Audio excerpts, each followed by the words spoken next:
urazpian zaudenean, egon daitekune bat non arnasa faltatzen zaizu, ez? Eta oxigenoa faltatzen zaizu.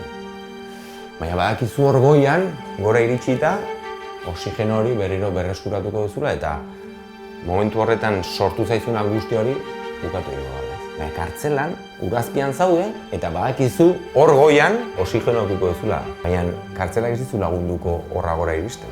Ez dago laguntzarik. Ordan, hori preso gaixoak badaki. Ordan, beldurra areagotu egiten du.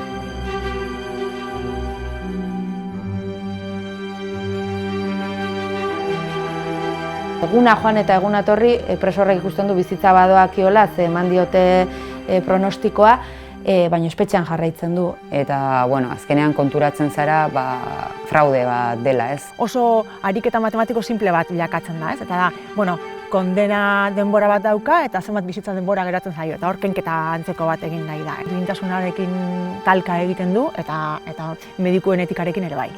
Eta ezintasuna, batez ere bere aurpegian ikustea, ezin dut gehiago atera hemendik.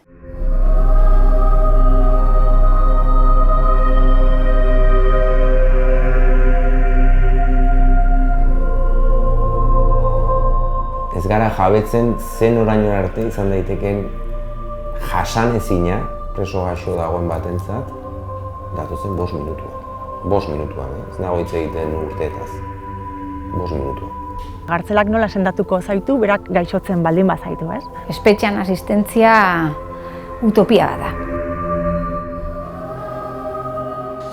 Azkenean bizitzak entzai zute. Anaia june egin da eta anaiakin batera gure bizitzako parte bat jun da.